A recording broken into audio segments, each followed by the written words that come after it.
Acompáñeme por favor en su Biblia a el Evangelio de Juan capítulo 3.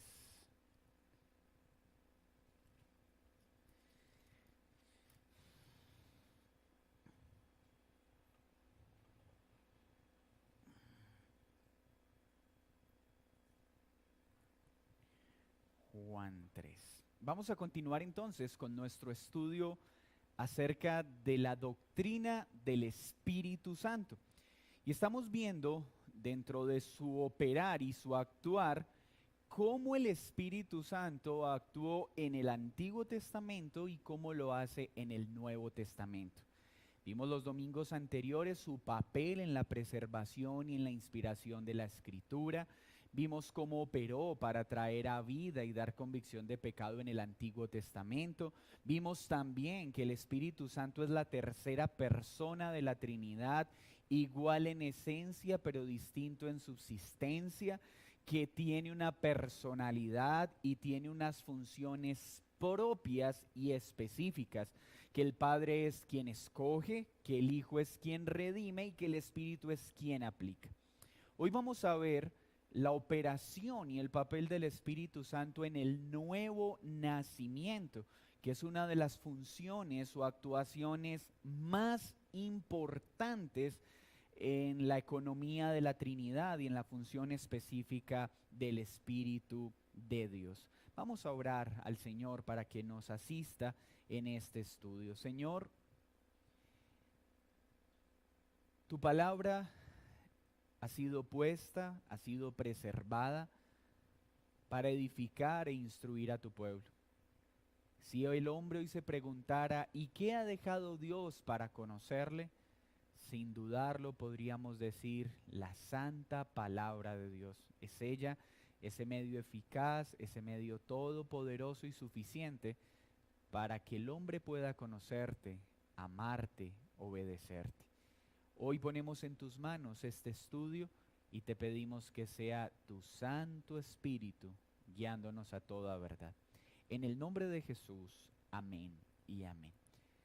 ¿Quién no quiere ver o experimentar el poder del Espíritu Santo?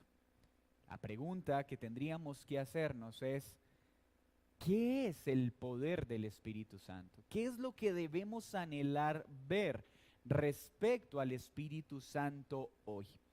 Lamentablemente, Colombia y en general Latinoamérica ha sido colonizada en un sentido espiritual en las últimas décadas por los movimientos neopentecostales y carismáticos. Cuando la iglesia llega a Colombia de manera ordenada y sistemática, más o menos en el año 60, 65, Colombia fue influenciada por una doctrina muy sólida. De hecho, las bases misioneras que primero llegaron a nuestro territorio fueron calvinistas y fueron de corte luterano. Pero cuando empieza la época de la violencia, aquella guerra entre conservadores y liberales, casi que fue extinto en su mayoría todos los grupos que habían sido formados bajo el calvinismo y bajo el luteranismo.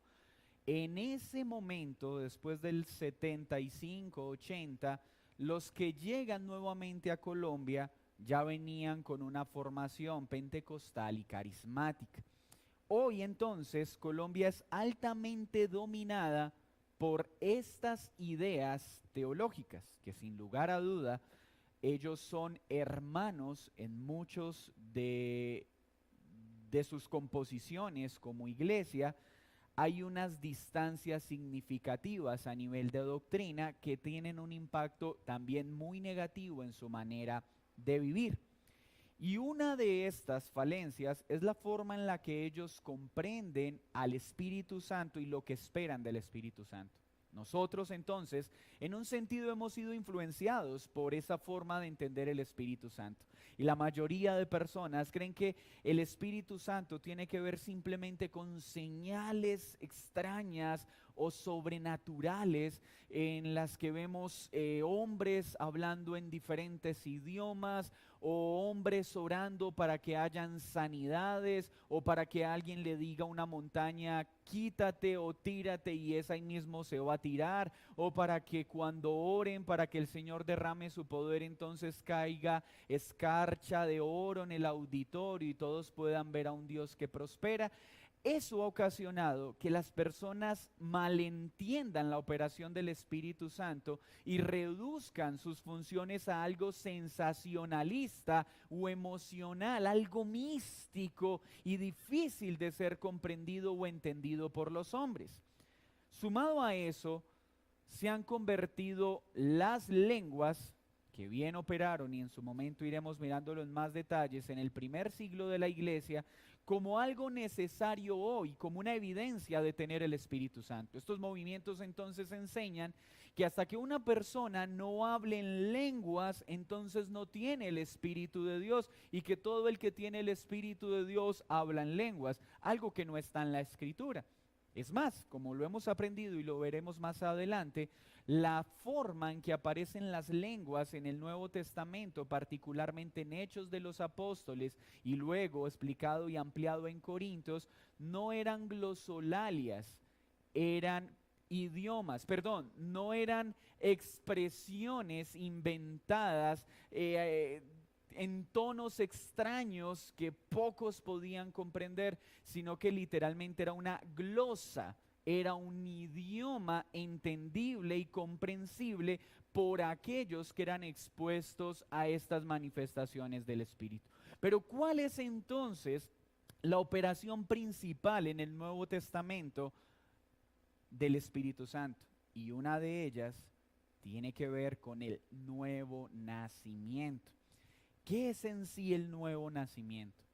Es la operación efectuada por el Espíritu Santo sobre un pecador.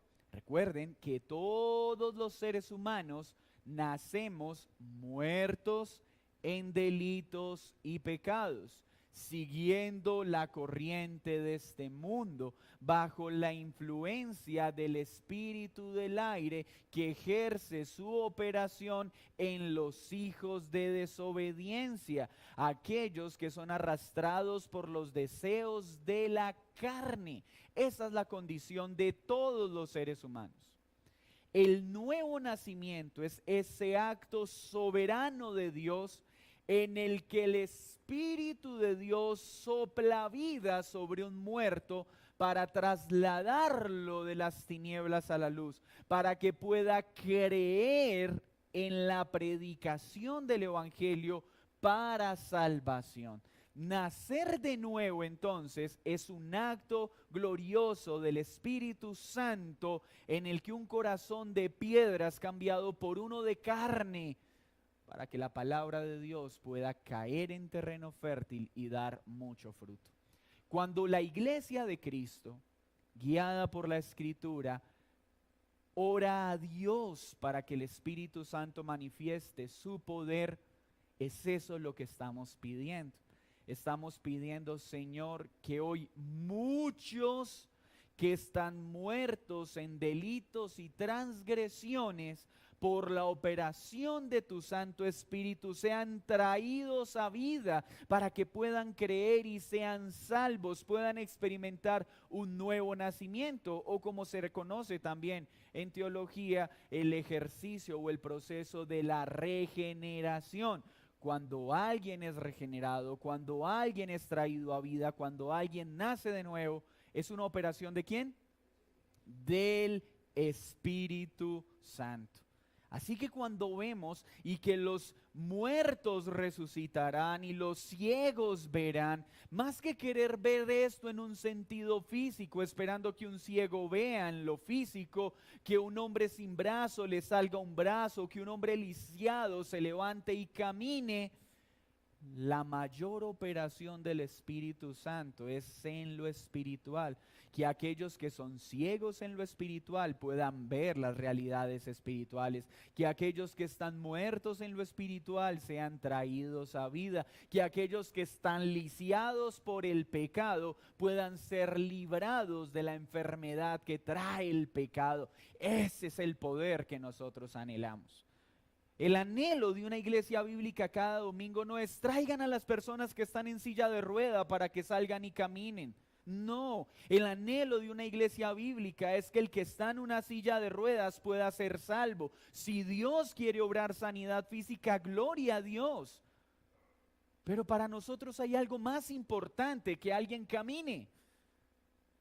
Es que sea salvo, es que nazca de nuevo. ¿Y esto quién lo hace?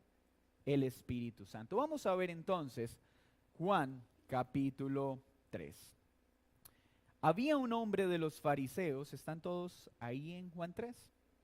Había un hombre de los fariseos que se llamaba Nicodemo, un principal entre los judíos. Noten las características que presenta el pasaje.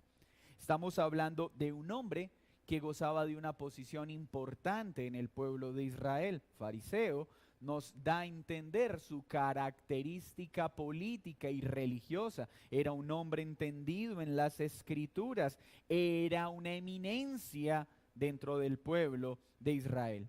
Este vino a Jesús de noche y le dijo: Rabí, sabemos que has venido de Dios como maestro, porque nadie puede hacer estas señales que tú haces si no está Dios con él. Noten entonces varios elementos. No vamos a mirar en detalle el pasaje, pero vamos a ver algunos elementos claves para entender la operación del Espíritu Santo. Tenemos un hombre que no era ateo, era un hombre religioso, era un hombre conocedor de las Sagradas Escrituras.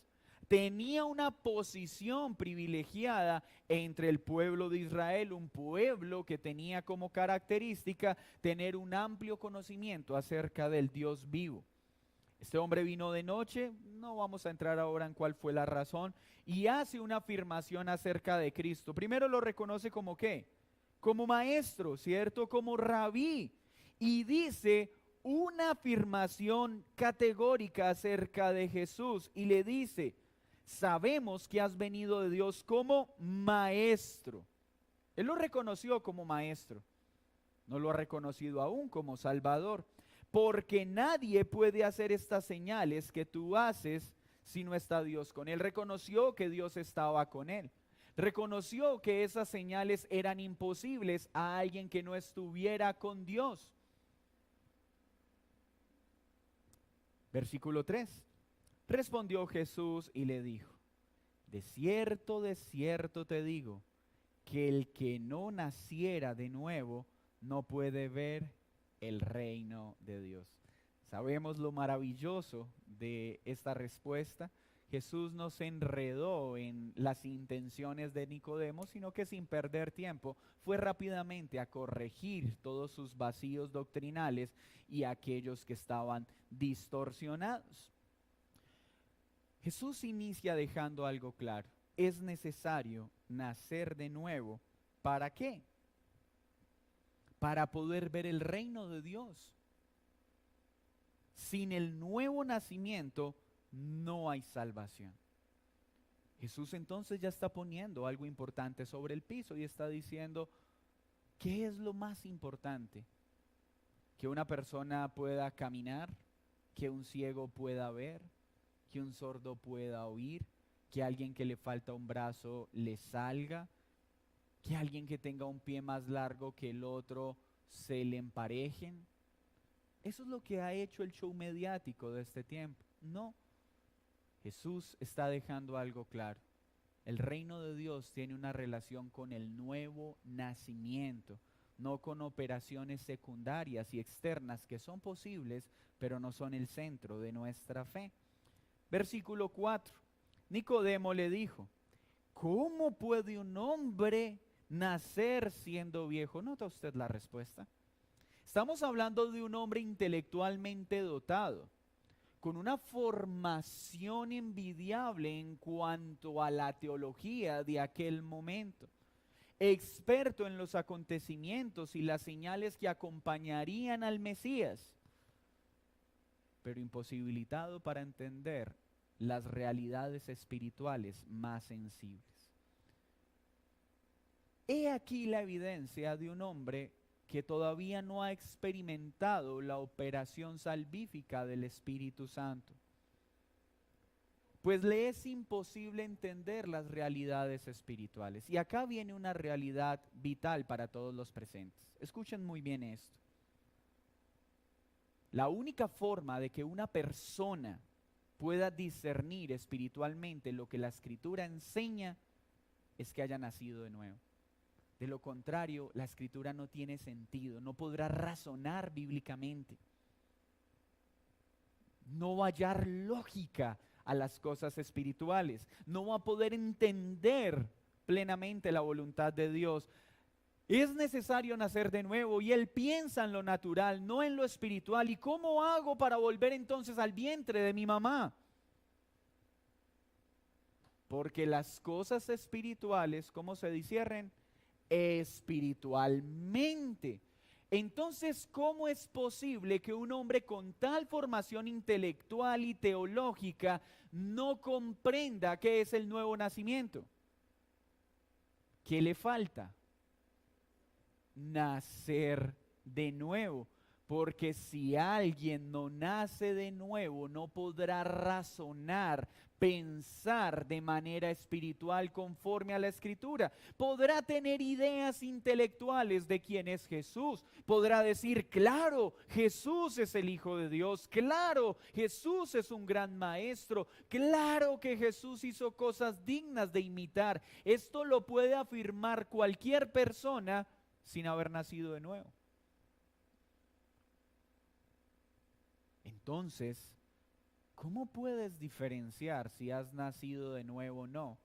O si simplemente haces afirmaciones ciertas acerca de la persona de Jesús. Vamos a verlo. Sigamos. Versículo 6. Lo que es nacido de la carne, carne es. Y lo que es nacido del Espíritu, Espíritu es. No te maravilles de que te dije, os es necesario nacer de nuevo. El viento sopla de donde quiere y oye su sonido, mas ni sabes de dónde viene ni a dónde va. Así es todo aquel que es nacido del Espíritu. Entonces, da más aclaraciones acerca del nuevo nacimiento y está dejando algo claro. ¿El viento puede ser dominado respecto a su voluntad por los hombres? De ninguna manera. ¿Puede el hombre saber dónde va a soplar hoy el viento y dónde va a soplar mañana? No, solo podrá darse cuenta ¿cuándo? Cuando el viento empiece a soplar de dónde viene y en un sentido a dónde va. Pero por un momento puede saber el hombre hacia dónde va, pero ¿significa que siempre va a ir en esa dirección? No, en cualquier momento puede cambiar. Aquellos que en esta época del mes intentamos elevar cometas pueden entender muy bien lo que estamos diciendo, porque tú apuntas la cometa hacia allá y de repente el viento se va para allá y se cae, luego te giras porque crees que va hacia allá y resulta que vuelve y cambia. Esto lo que está diciendo es que al igual que el viento, el nuevo nacimiento no puede ser dominado por los hombres. No son los hombres quienes determinan cuándo alguien nace de nuevo y cuándo no, porque esta es una operación ¿de quién? Del Espíritu Santo, bajo la voluntad del Espíritu Santo. Pero acá hay que hacer inmediatamente una nota de balance, porque algunos entran en un estado que se llama fatalismo. Ah, bueno, si es entonces cuando el Espíritu Santo quiera, yo no hago nada. Ay, entonces es cuando el viento sople, yo no salgo a elevar cometa, no, yo preparo mi cometa, elevo mi cometa esperando que el viento llegue para poder elevar la cometa. El nuevo nacimiento no es que permita a los hombres decir, ok, yo voy a seguir viviendo mi vida, voy a seguir actuando como estoy hablando y cuando al Espíritu le plazca obrar en mí, pues Él me traerá de muerte a vida. No. que sea una operación del Espíritu Santo no significa que el hombre no tiene la responsabilidad de rogar, suplicar y clamar para que puedan nacer de nuevo, de ir a las Escrituras mediante la fe para que sea librado de sus pecados y sea traído a la vida. Esa es la responsabilidad del hombre. ¿Cuánto tiempo debe hacerlo? Todo el tiempo que sea necesario, esperando a que un día el Espíritu Santo sople vida. Pero el Espíritu Santo no soplará vida en alguien que esté en una actitud pasiva y fatalista, porque es contrario a la solicitud que la misma Escritura hace. Ven, búscame, clama, entendiendo que es el Espíritu el que traerá nueva vida. Versículo 9, respondió Nicodemo y le dijo, ¿cómo puede hacerse esto? Respondió Jesús y le dijo, ¿eres tú maestro de Israel y no sabes esto? Saben, al interior de la congregación hay personas que han entendido tantas verdades acerca de Dios en lo intelectual, pero aún no han nacido de nuevo. ¿Escuchaste esto? Yo puedo tener muchas ideas correctas acerca de Jesús sin nacer de nuevo. ¿Has nacido de nuevo? No te estoy preguntando si sabes que Jesús es el Hijo de Dios. No. ¿Has nacido de nuevo? 11. De cierto te digo que lo que sabemos hablamos y lo que hemos visto testificamos y no recibís nuestro testimonio. Si os he dicho cosas terrenales y no creéis, ¿cómo creeréis si os dijere las celestiales? Nadie subió al cielo sino el que descendió del cielo, el Hijo del Hombre que está en el cielo.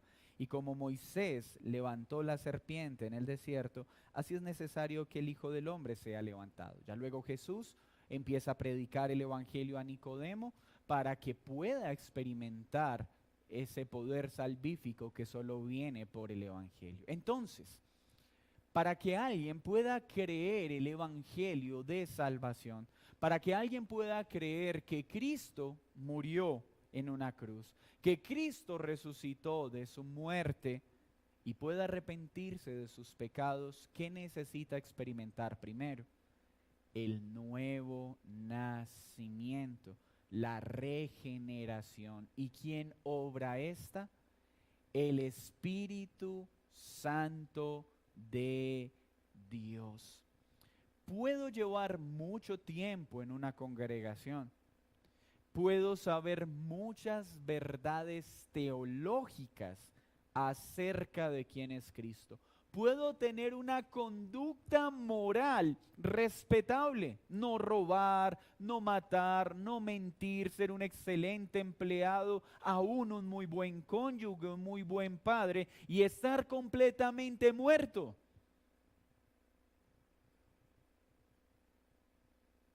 No experimentar un nuevo nacimiento. Así que debe quedar algo claro, un nuevo nacimiento no se da por cuánta teología conocemos, por cuánto tiempo pasamos en la iglesia, por cuán morales o rectos somos. El nuevo nacimiento es una operación gloriosa que pertenece al Espíritu Santo y que Él obra en los individuos. Pero no podemos permitir una actitud fatalista, sino de diligencia y fe, en la que voy al Señor, voy a su palabra y entiendo, Señor, eres tú quien sopla vida, eres tú quien trae a un muerto a la vida. Heme aquí y no dejaré de tocar la puerta hasta que tengas a bien trasladarme de las tinieblas a la luz.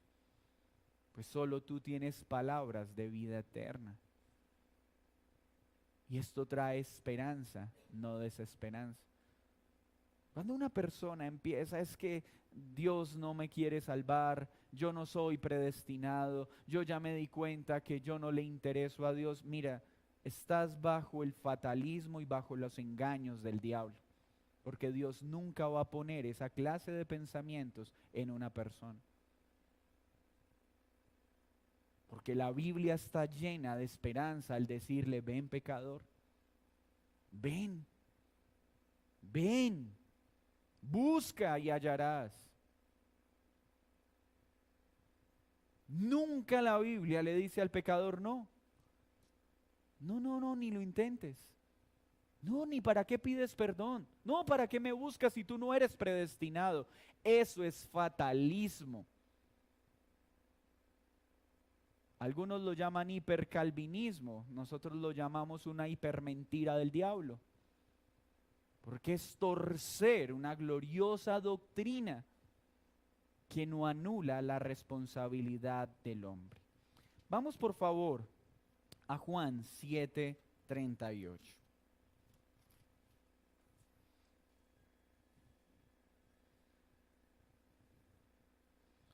Está hablando Jesús y le dice a su audiencia, el que cree en mí, como dice la Escritura, de su interior correrán ríos de agua. Esto lo dice el 39, hablando respecto al Espíritu Santo que habrían de recibir los creyentes en él. Resulta que Jesús acá está anunciando el cumplimiento de varias profecías que habían sido dadas en el Antiguo Testamento. Él ya había anunciado que el Espíritu Santo sería derramado sobre los hombres. En Ezequiel lo muestra como ese río de vida, lo muestra como esas fuentes de agua que serían derramadas en el capítulo 36 para cambiar un corazón de piedra en un corazón de carne. El nuevo nacimiento es aquel acto glorioso en el que Dios, mediante el Espíritu Santo, la tercera persona de la Trinidad, toma un corazón de piedra y lo convierte en un corazón de carne. Esa es tu mayor necesidad, pecador no arrepentido. Que el Espíritu sople en ese corazón de piedra y lo transforme en un corazón de carne. Hasta que eso no suceda, no nacerás de nuevo. Seguirás muerto en tus delitos y pecados. Serás una buena persona que va rumbo a condenación. Y digo buena entre comillas. Hay muchas personas moralmente correctas que van al infierno igual que aquellos que tienen vidas de pecado escandalosas. ¿Por qué? Porque la salvación es por fe. Y esta solo puede ser manifestada en aquel a quien su corazón de piedra le ha sido cambiado por un corazón de carne, por la operación del Espíritu Santo. Es una operación exclusiva del Espíritu de Dios, que había sido anunciada en los profetas, que había sido anunciada en Isaías 55:1, como ya lo dije en Ezequiel 36, anunciando lo que Dios haría por el Espíritu Santo. Vamos a Juan capítulo 1, versículo 12, un texto muy conocido para muchos.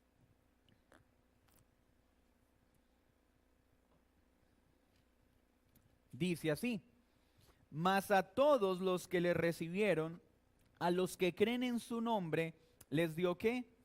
Potestad de ser hechos hijos de Dios. A los que creen, le recibieron, creen.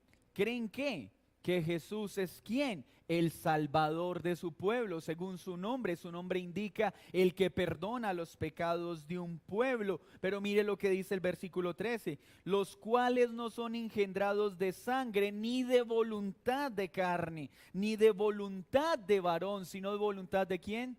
De Dios. Si tú has nacido de nuevo, no tienes ningún mérito en ti.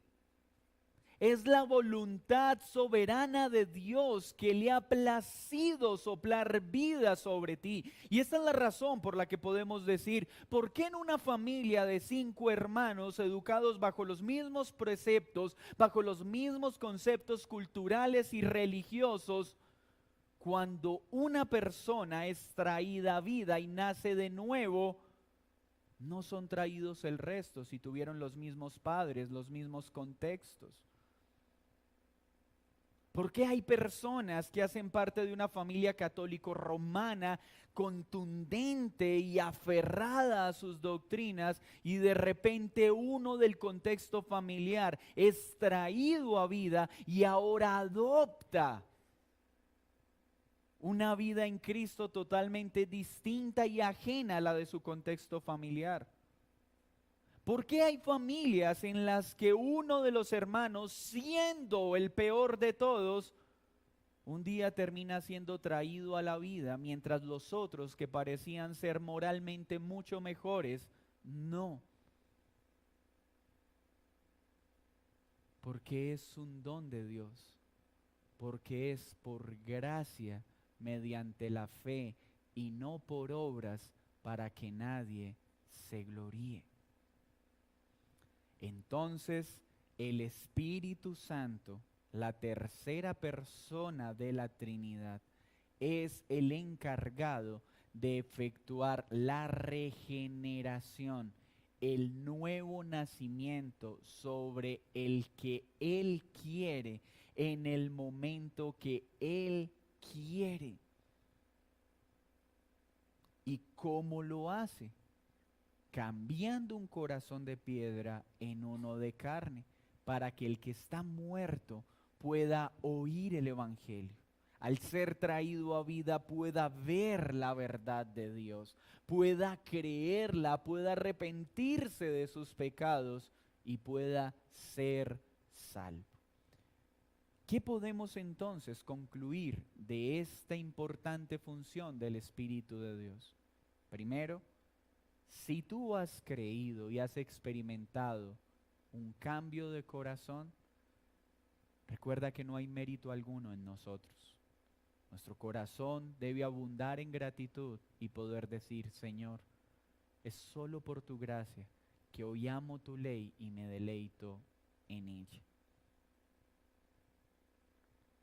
Pero lo segundo que debes mirar es preguntarte si eres un religioso, un profesante que durante meses o años dice amar a Dios, dice ser creyente, pero la manera de vivir es totalmente contraria a la vida de aquel que el Espíritu Santo ha traído a vida. Porque cuando alguien nace de nuevo, nacen nuevos afectos. Se odia el pecado que antes se amaba y se ama el bien que antes se odiaba. Así que si tú tienes un conocimiento intelectual acerca de Jesús, pero tu vida, por una operación sobrenatural de Dios, no corrobora con sus frutos que has creído, entonces no has nacido de nuevo y estás en la misma necesidad de Nicodemo. No necesitas nacer de la carne, necesitas nacer del Espíritu. Y esto es una obra del Espíritu Santo. Y esta es la mejor forma de empezar por el camino correcto. Ay, querido amigo, si eres un profesante, no te engañes más. No intentes verte como cristiano sin serlo. Más bien reconoce que no lo eres. Y ruega al Espíritu Santo para que cambie ese corazón de piedra y ponga uno de carne que se deleite en obedecer. Pero quiero hablar, y termino con esto, hablando al tercer grupo.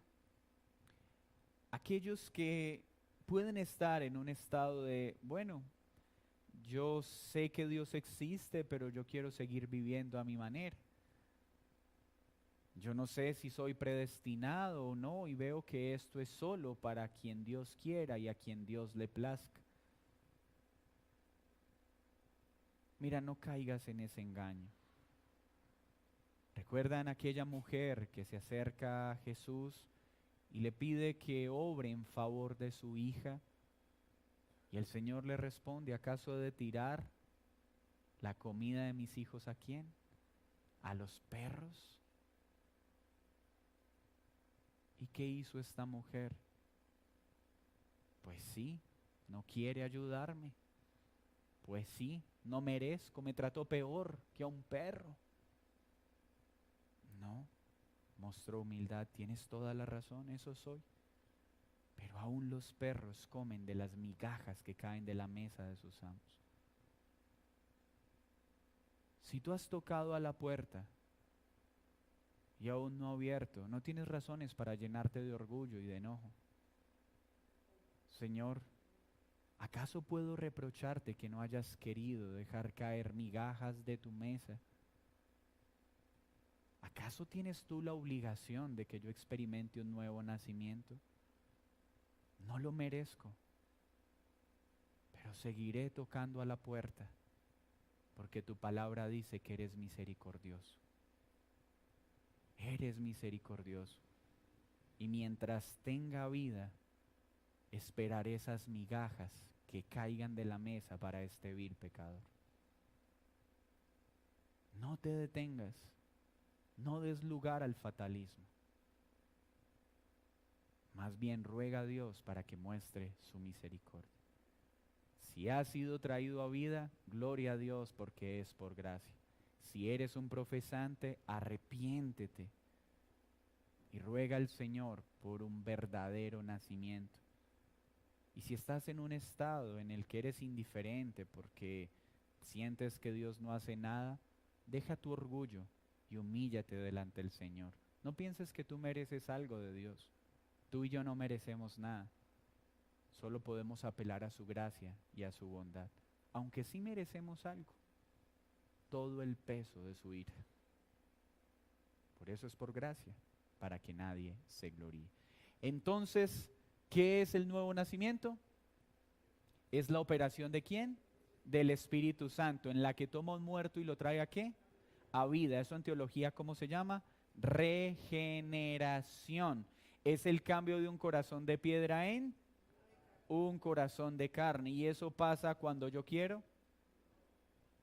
Eso pasa cuando yo obligo a una persona que repita conmigo una oración y le abra su corazón a Cristo. No, porque no es por voluntad de hombre, sino por la voluntad del Espíritu de Dios. Oremos, mis hermanos. Señor, muchas gracias por recordarnos esta verdad y por recordarnos hoy la gloriosa operación del Espíritu Santo en los pecadores.